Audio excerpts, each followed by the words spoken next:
Gator Country, hello.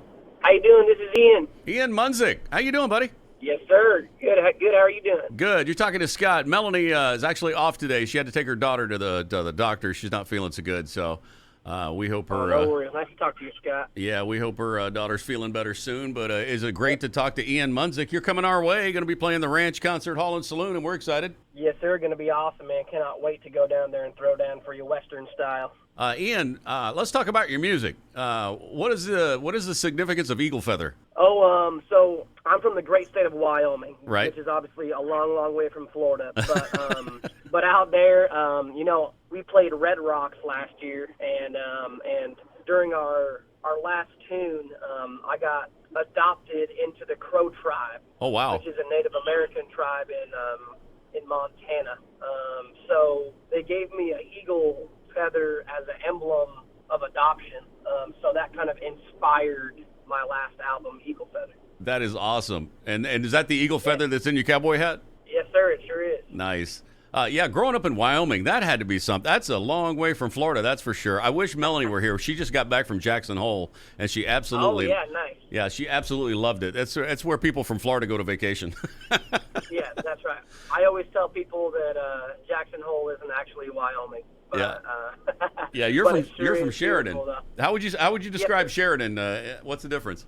Oh man, it's cowboy country through and through. A lot of ranchers, a lot of outdoorsmen. That's pretty much the whole state of Wyoming. Now, Jackson Hole obviously is just really, really beautiful. So it attracts kind of the high class people, but there's not a lot of room anymore for true ranchers and true cowboys out there, just because the land's getting squeezed. Yeah, but man, Wyoming, Montana, that's kind of right on the border of where I grew up, and it's kind of like you're going back in time. Just real cowboys, real good people, real ranchers, and just truly as country as it comes out there. But you know what? You're a smart man. Instead of spending your life doing that, as many of generations before you did, you picked the route of singing about it, and that's that's much more lucrative than taking the stage and singing about it. You've been doing it for a while, though. You the Munsick boys. You've been singing since what? Age of 10? Yep.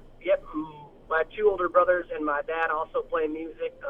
They're still in Wyoming. They're ranchers through and through. But I was kind of always the one that really wanted to travel and just play as much music as I could. So I moved down to Nashville when I was 18 and played in some other bands, and then finally established myself as an artist. And my whole goal from day one has been to bring the West to the rest and to put Wyoming on the map. I like that. I can't think of a better way than to travel thousands of miles to the opposite end of the country in Florida and get a little bit Western with you guys on a Friday night. Oh, we love it. Yeah, I noticed in a lot of your dress and the way that you present yourself, it's definitely. Are you? Pardon my ignorance, but are you part Native American? You seem to really. I mean, your clothing style certainly speaks to the Native Americans. Yeah. No, I am not. I grew up right on the edge of the Crow Reservation, and being that close to that culture just has really influenced me.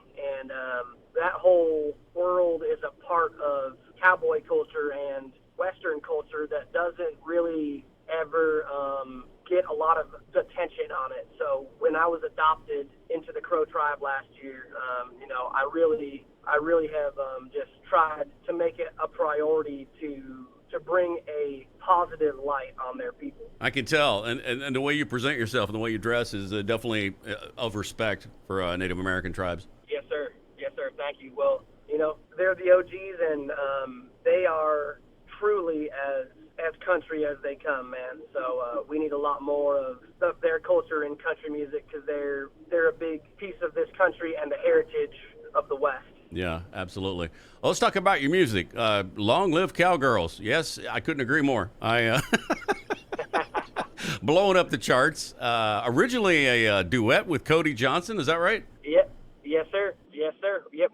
We put it out 2 or 3 years ago, and Cody's a really good pal of mine, and he brought me on tour, and I'm actually still on tour with him through the end of the year. So, man, just being able to be on a track with one of my heroes has been awesome, and that tune has opened up a lot of doors. You've been on tour with Cody Johnson, Lainey Wilson, Morgan Wallen. What's been your favorite experience so far? Oh, man, they've all been very unique. But, you know, Cody was really the first one back when I didn't really have anything going on. He recognized how unique I was, and he brought me out on tour and gave me an opportunity when no one else really did. So I definitely always have a great deal of appreciation for Cody. And, man, being on the Morgan Wallen tour 2 years ago really opened my eyes to see, you know, the sky is the limit. Cause, man, he's just on fire right now. Not even in the country music world, but just in the music world in general. Oh, yeah. And then I've known Lainey for a long time, probably eight or 9 years.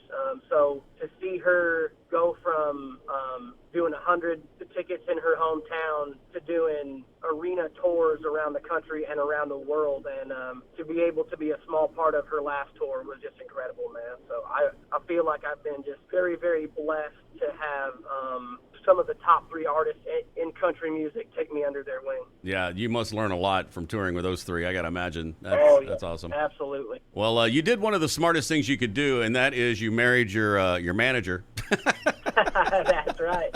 Is that advice you got from watching the Osbournes, Ozzy Osbourne? Well, that's actually a really good point. You know, I did probably to take a page out of the Ozman's book, but you know, she was really the first one who believed in me, and you know, she's just brilliant in terms of the branding of me. You know, like a lot of the way that I dress and the images and the branding deals that we're partners with. She's kind of the genius behind all of that, and you know, I know that I will never have to worry about having a champion, because she will always be my number one champion. As they say, behind every successful man, there's a brilliant woman there. Yeah, that's right. That's awesome. Let's talk about your documentary, White Buffalo. What inspired you to want to make a documentary this far along in your career? Yeah, so you know, I feel like there's not a lot of people around the country, and especially those in the music industry that really know too much about the Native American culture, and specifically Native American cowboys. And so this documentary really highlights 3 of my friends that are true Native American cowboys and cowgirls. And we really wanted to highlight 3 people that are out there crushing it in the rancher rodeo world, that come from a different culture than what we might think of when we think of the word cowboy. For people that don't know Ian Munsick, what should they expect when they come out to the ranch? Man, I'll tell you this. We put on one of the most entertaining performances in country music. You know, being from Wyoming, you're going to get a lot of Western music, but it's Western music that's going to make you want to party, for sure. And we always have to keep you on your toes. So you never really know what you're going to get at an Ian concert. You might get some Britney Spears, you might get some Ozzy Osbourne, and you're going to get a whole lot of country and Western music. Nice. All right. Well, Friday night, doors open at 7. Make sure you're there. It's Ian Munsick at the Ranch Concert Hall Saloon. It's great talking to you, Ian. Yeah, thank you for having me on, Scott. Appreciate it, man. Thank you. We'll see you Friday night. Yes, sir. Thanks, Sounds buddy. good. Bye now.